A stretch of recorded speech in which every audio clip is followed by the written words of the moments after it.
El nuevo proyecto de ley que pretende reformar la Ley 1448 hectáreas ha despertado el debate sobre los alcances de la restitución de tierras.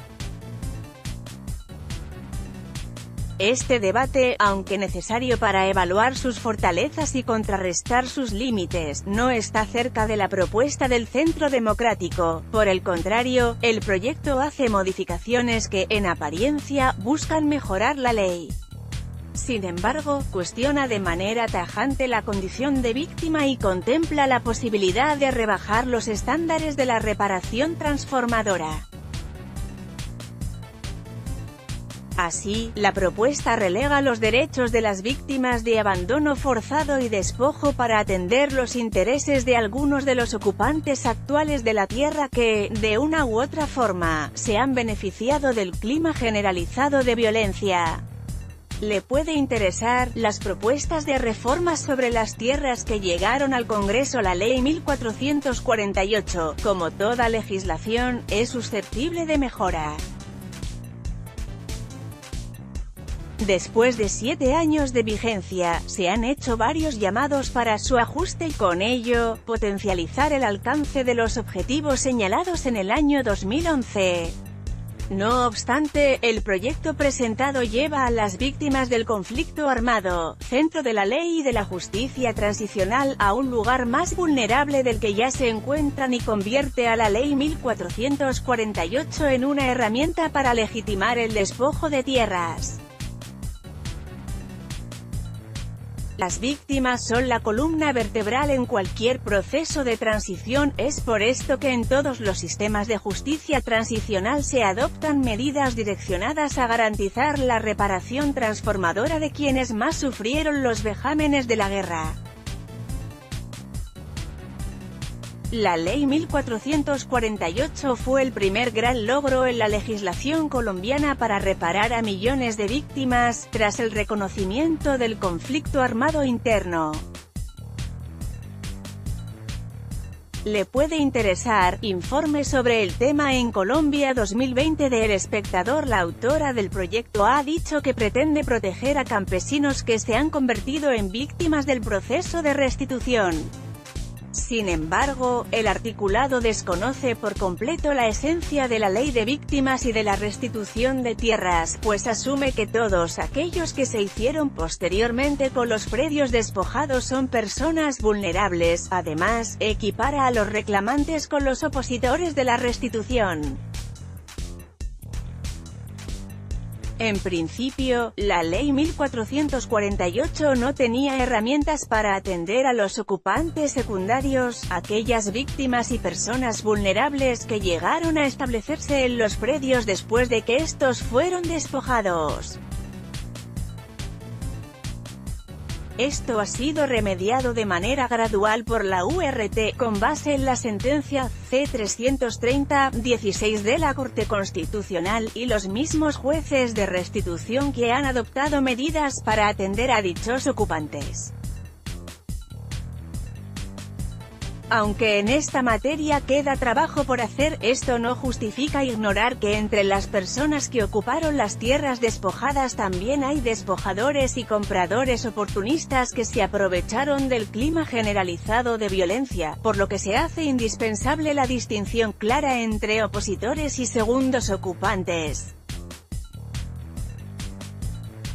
La restitución de tierras es una acción que busca remediar graves violaciones a los derechos humanos, lo que presupone la desventaja de una de las partes del proceso y la necesidad de garantizarle la igualdad material.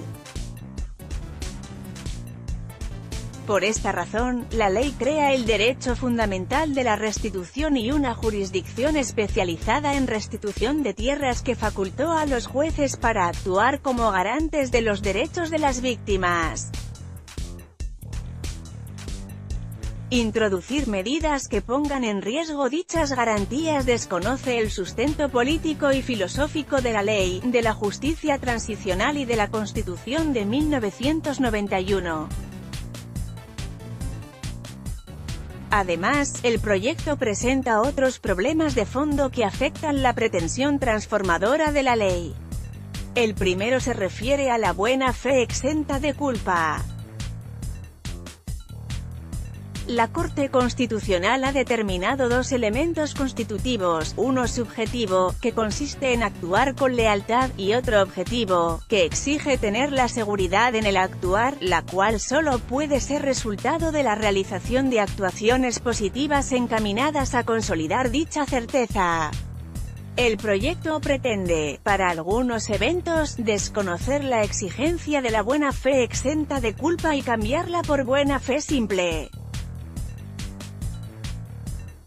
En la sentencia C-795 de 2014, la Corte aclaró que, en los procesos de restitución, la buena fe exenta de culpa tiene como finalidad proteger a las víctimas de despojo y evitar que los opositores se desprendan de sus deberes de diligencia y buena fe en las actuaciones civiles.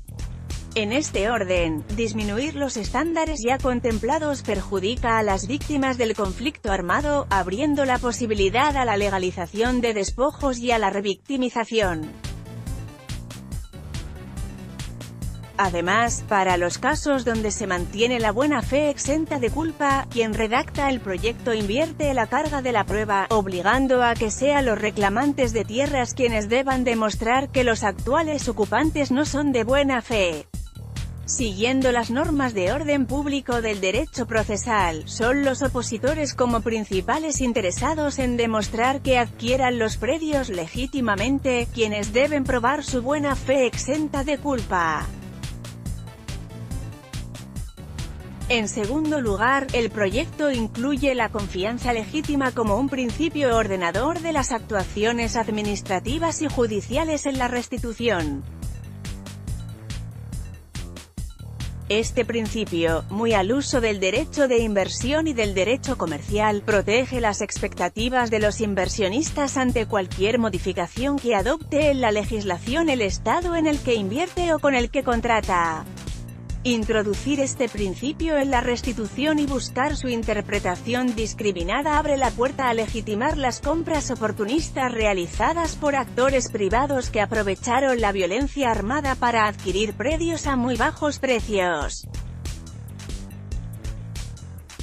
No sobra decir que existen varios laudos arbitrales entre inversionistas y estados que señalan que el principio de confianza legítima tiene limitaciones importantes en contexto de conflicto armado. En otras palabras, nadie se puede escudar en la realización de inversiones transparentes cuando se realizan en escenarios de violencia. En tercer lugar, algunas de las disposiciones del proyecto de ley generan condiciones para legitimar la estigmatización y persecución judicial de las organizaciones defensoras de derechos humanos y de líderes agrarios.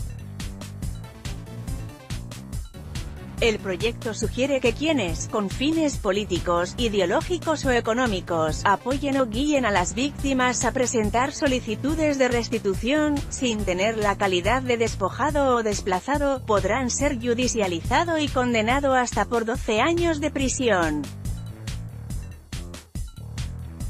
Así las cosas, cualquier organización o líder de víctimas podría caer bajo estas categorías y terminar sometido a la justicia penal.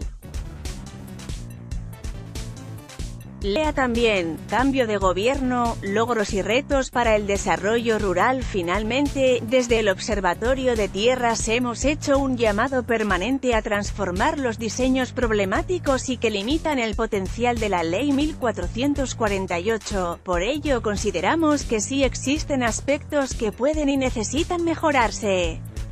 Por un lado, resulta urgente darle continuidad a la política, en aras de complementar las apuestas en pro de la paz que resultaron del acuerdo con las FARC. Hoy es claro que el límite temporal del 2021 va a dejar a la restitución corta de tiempo para cumplir sus objetivos y es necesario extender su período de aplicación. Por otro lado, se requiere aumentar la transparencia de los procesos de ejecución de la política y reevaluar el hermetismo de las entidades que participan en el proceso de restitución. En las democracias modernas el derecho a la información es fundamental y permite a la ciudadanía controlar y pedir cuentas ante las actuaciones administrativas. Por ello, la información oportuna es necesaria para hacer seguimiento a decisiones de las distintas entidades competentes como las de negar la inclusión en el registro de tierras despojadas, las que decretan desistimientos de los reclamantes o las de habilitar determinadas áreas para la restitución. La propuesta de reforma del Centro Democrático parece más un lobo disfrazado de oveja. Quien redacta este proyecto se abandera de una causa que no es suya y se escuda en ella para salvaguardar intereses de quienes, aprovechándose de la violencia armada en Colombia, ocuparon y dispusieron de las tierras.